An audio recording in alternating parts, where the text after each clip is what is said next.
Hey, how's it going? Welcome to the channel. My name's Michael Thomas. I've been curious about polyphasic sleep for the past 5 years, but I've known about it for the past 8 years. And I'm sharing my experience. There needs to be a place for those of us who are curious about this. There needs to be a place where we can talk about it, share ideas, and it should be a human right to experiment with yourself. I enjoy challenge, okay?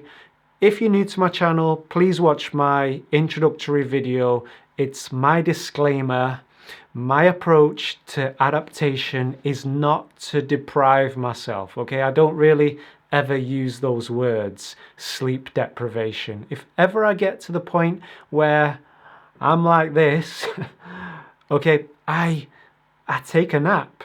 My view on sleep is that it's a tool and it's there for me to use when I want to reconnect with source energy, when I want to reconnect to the universe and recenter myself, realign myself, and I use it in that way. Recently though, I've been using a different tool. I've been using meditation, candle focus, qigong breathing, tai chi, getting out there in nature. But that's not what I want to talk about in this video. It's an observation that I've made. When you compare science, the view that science has in regards to polyphasic sleep, and the view of those of us who are actually experimenting with ourselves in regards to sleep. So, if you take, for example, the fitness world, it's well known within the fitness world. I was a gym instructor for 8 years professionally. It's well known within that world that the guys who have the six-pack, have the muscles, they're reading on it, they're reading about nutrition and exercise 24/7. They live, breathe and sleep bodybuilding, exercise and fitness. It's well known that if you want to get into shape, you're going to get much better advice from these guys than you are talking to your average doctor or GP. The same comparison can be made within polyphasic sleep. You can find a well-meaning, scientific, lateral thinking, logical person talking about polyphasic sleep and how it's bad for your health. And they'll talk about circadian rhythm, they'll draw on some studies to support their belief that polyphasic sleep is bad for your health. But let's talk about that. Let's talk about these studies that were done on people. Okay, were these people waking up on fire? Were they the entrepreneurial type of person that has a burning passion to create and deliver something out there into the world? Did they wake up on fire? Were they healthy? Were they eating healthy? Were they meditators? Okay, I'm going to get off of that. Compare that with those of us who are on the front line that have that burning passion, that are doing our own research. We're on the front line living this stuff. This isn't the first time, it's not the first year I've attempted to adapt to a polyphasic sleep schedule. It's probably my fourth or fifth attempt. So that's pretty much all I wanted to put across in this video.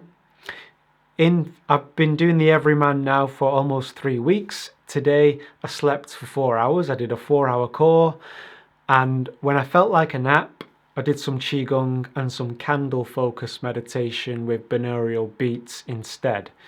I've got this book here. I did want to introduce you to this book. I've spoken about it before. It's the work of Bruce Lipton. Now, before I talk about this book, look, I'm not trying to have a go at anyone.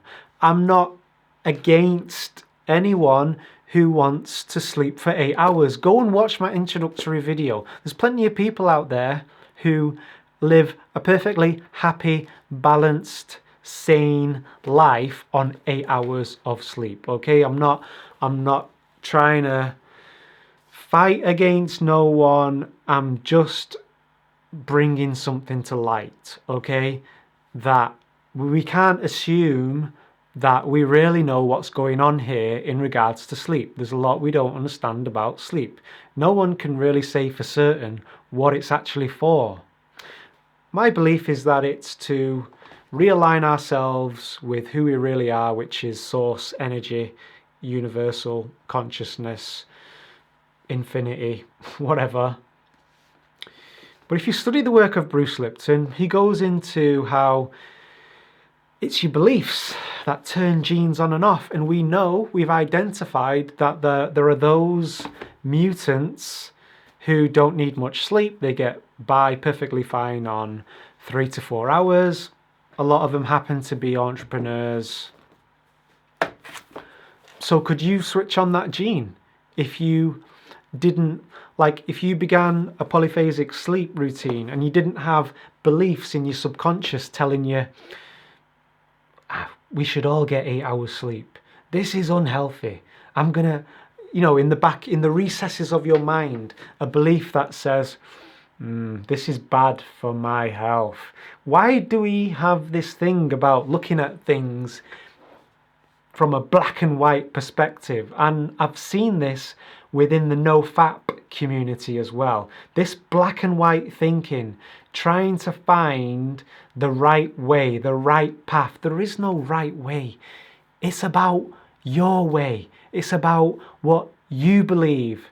It's about what you believe is possible for you in your life. It's about your experience of physical reality and what you want to get out of it. Okay? And there are different ways of thinking and different perspectives and different tools that you will use along your journey. And you'll pick tools up, you'll use them, you'll get something out of them, and you'll put them down, and sometimes you might pick them up again. What works for you now may not work for you tomorrow. And on that note, I'm going to leave it there. I hope you got something from this, and I'll catch you on the next video. Peace.